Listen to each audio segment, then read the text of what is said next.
Assalamualaikum warahmatullahi wabarakatuh. Selamat datang dan selamat siang untuk adik-adik semua. Nah, untuk pertemuan kali ini kita akan membahas pembahasan soal prediksi UTBK 2020 soal TPS sub bagian pengetahuan kuantitatif part yang kedua. Nah, ini lanjutan yang sebelumnya ya adik-adik. Nah, kita langsung saja masuk ke soal yang pertama. Nah, untuk soal yang pertama, di sini disajikan 1/11 tambah 1/11 dikuadratkan. Nah, jika kita ketemu dengan tipe soal seperti ini, pasti yang pertama kali kita ingat adalah persamaan kuadrat, di mana A ditambah B dikuadratkan hasilnya pasti A kuadrat tambah 2AB tambah B kuadrat. Jadi, dengan metode tersebut kita dapatkan hasilnya 4/11. Next, kita masuk ke soal yang kedua. Nah, untuk soal yang kedua di sini disajikan sebuah gambar dan kita diminta untuk mengisi bagian yang kosong. Nah, jika bertemu tipe soal seperti ini, langkah pertama yang dilakukan adalah menentukan pola terlebih dahulu untuk gambar yang terletak di sebelah kiri. Nah, kita lihat untuk pola yang pertama. Nah, jadi pola yang pertama itu kita bisa jumlahkan bilangan sebelah kanan dan sebelah kiri dari kotak, yaitu 12 ditambah 7 sama dengan 19. Kemudian, kita masuk ke pola yang kedua. Untuk pola yang kedua, di sini kita dapat menjumlahkan bilangan yang terletak di sebelah atas dan di sebelah bawah dari kotak, yaitu 10 ditambah 5 sama dengan 15. Kemudian untuk langkah yang ketiga atau pola yang ketiga itu dapat kita kurangkan atau kita kurangi hasil penjumlahan dari dua bilangan sebelumnya. Nah, sebelumnya kita sudah melihat ada hasil penjumlahan kita 19 dan 15 ini kita kurangkan, maka dapatkan nilainya 4. Dengan pola ini kita dapat menjawab bagian kotak kosong di sebelah kanan, maka didapatkan hasilnya adalah 8. Oke, kita lanjut ke soal berikutnya. Nah, ini masih sama ya, soalnya masih tentang gambar. Di sini ditanya nilai X yang memenuhi adalah.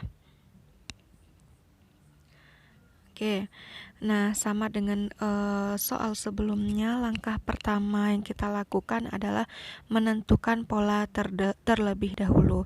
Nah, di sini setiap gambar-gambar yang ada itu pasti bagian gambar sebelah kiri itu angkanya semuanya lengkap. Nah, itu membantu memudahkan adik-adik untuk menemukan pola penyelesaiannya seperti apa. Oke, sekarang kita fokus untuk melihat dua angka yang sejajar di bagian atas, yaitu 8 dengan 6. Nah, angka 8 dengan 6 ini kita kalikan. Nah, jadi di sini langkah yang pertama adalah 8 dikali dengan 6. Kemudian kita fokus ke dua angka yang sejajar di bagian bawah. Nah, ini kita bagi. Berarti di sini 9 dibagi 3. Nah, kok hasilnya dapat 16, Kak? Nah, jadi untuk pola pengerjaannya adalah 8 dikali dengan 6, kemudian dibagi 9 bagi 3, nah barulah dapat hasilnya 16. Jadi, untuk polanya adalah bagian angka yang sejajar sebelah atas kita kali, kemudian yang bagian angka sejajar di bagian bawah kita bagi, kemudian keduanya nanti akan dibagi lagi. Nah, itu polanya. Nah, ini dapat kita terapkan untuk menjawab bagian kotak kosong yang ada di sebelah kanan.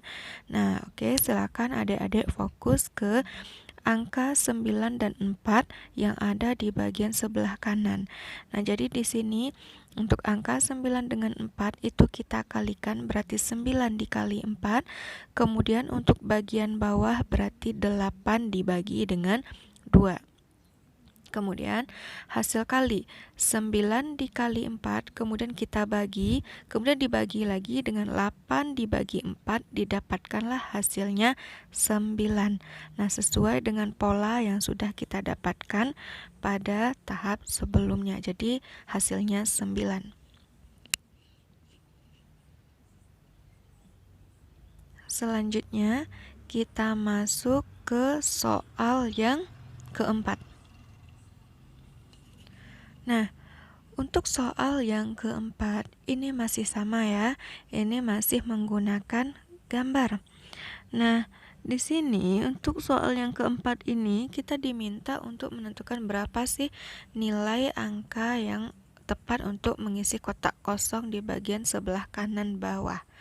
Nah, intinya, kalau kita ketemu dengan tipe soal yang berbentuk gambar seperti ini, nah kita pertama kali harus menentukan pola.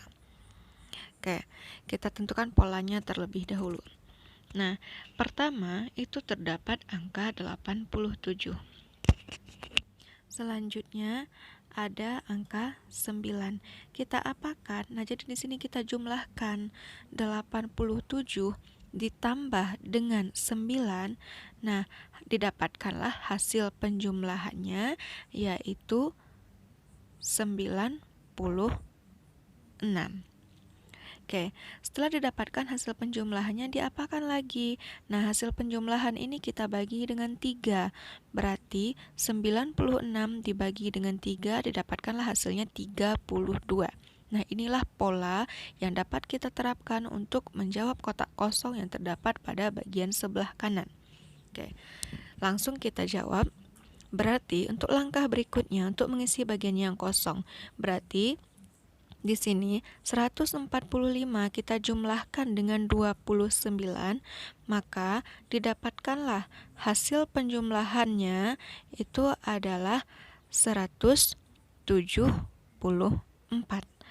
Nah, selanjutnya hasil penjumlahan tadi kita bagi dengan 3. Berarti 174 dibagi dengan 3. Didapatkanlah hasilnya 58. Berikutnya untuk nomor 5. Nah, ini soalnya mudah ya, Adik. Di sini disediakan soal pecahan namun berkoma ya. Nah, jangan sekali-kali adik-adik menggunakan kalkulator karena dalam pelaksanaan UTBK yang sebenarnya kita tidak boleh menggunakan alat bantu apapun. Nah, jadi di sini ada cara cepat yang bisa adik lakukan untuk menyelesaikan tipe soal seperti ini. Oke, adik-adik bisa fokus untuk bagian pembilang dan penyebut. Itu bisa sama-sama kita bagi dengan 1,011, didapatkan pecahan sederhana yaitu 5/2 atau 2,5. Berikutnya soal nomor 6. Nah, untuk soal nomor 6, di sini soalnya adalah terdapat suatu himpunan A yang beranggotakan 6, 9, 14, X. Nah, di sini jika X menyatakan jumlah dari 3 bilangan lainnya di A, berapakah jangkauan A? Apa pertama yang harus kita lakukan? Yang pertama kita harus tahu terlebih dahulu berapa nilai X yang ada pada himpunan tersebut. Nah, tadi di soal sudah dinyatakan bahwa X itu merupakan penjumlahan dari 3 bilangan sebelumnya atau 3 bilangan lainnya. Maka itu dapat kita jumlahkan, nilai X itu adalah 6 tambah 9 tambah 14 sama dengan 29. Sehingga himpunan A itu adalah beranggotakan 6, 9, 14, dan 29. Selanjutnya kita masuk ke soal. Ditanya jangkauan. Apa itu jangkauan? Adalah selisih tertinggi kurang terendah, berarti 23. Nah, untuk soal nomor 7 ini tidak jauh berbeda dengan penyelesaian soal nomor 6. Nah, ini soalnya masih setipe ya. Nah, kita lihat soalnya terlebih dahulu. Himpunan B itu berisi semua bilangan prima. Nah, itu adik-adik garis bawahi terlebih dahulu apa itu bilangan prima ya. Nah, jadi di sini himpunan B berisi semua bilangan prima yang kurang dari 40. Yang ditanya adalah berapakah jangkauan dari B tadi. Nah, langkah pertama yang harus adik-adik lakukan adalah mengingat kembali apa itu bilangan prima. Nah, di sini kakak akan mengingatkan kembali kepada adik-adik semua tentang bilangan prima.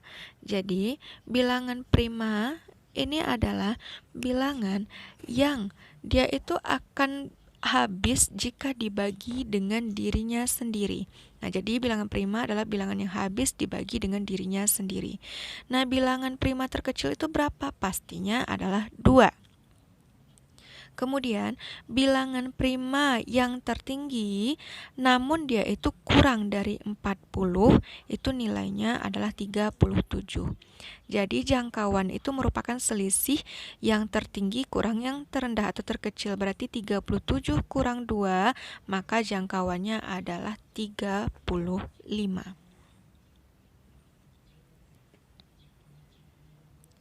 Lanjut untuk soal nomor 8.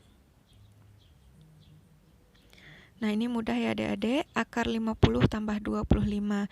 Ini langsung bisa dijumlahkan, didapatkan hasilnya akar 70 atau bisa kita sederhanakan. Akar 75 itu dapat kita sederhanakan menjadi akar 25 kali 3 atau 5 akar 3. Next, untuk soal nomor 9. Nah, untuk soal nomor 9, banyaknya faktor prima yang berbeda yang dimiliki oleh 14 faktorial adalah. Berarti adik-adik harus mengingat kembali pelajaran matematikanya tentang faktorial ya. Nah, jadi langkah pertama yang harus kita lakukan adalah adik-adik jabarkan terlebih dahulu 14 faktorial itu berapa saja. Berarti 14 kali 13 sampai seterusnya. Kemudian, langkah kedua yang bisa dilakukan adalah karena di soal itu yang ditanya berapa buah faktor prima dari 14 faktorial. Nah, jadi di sini adik-adik data berapa saja bilangan prima yang terdapat pada bilangan yang ada pada faktorial antara 1 sampai 14. Nah, jadi untuk faktor primanya ada 2, 3, 5, 7, 11, dan 14. Berarti ada 6 ya. Kemudian untuk soal yang terakhir.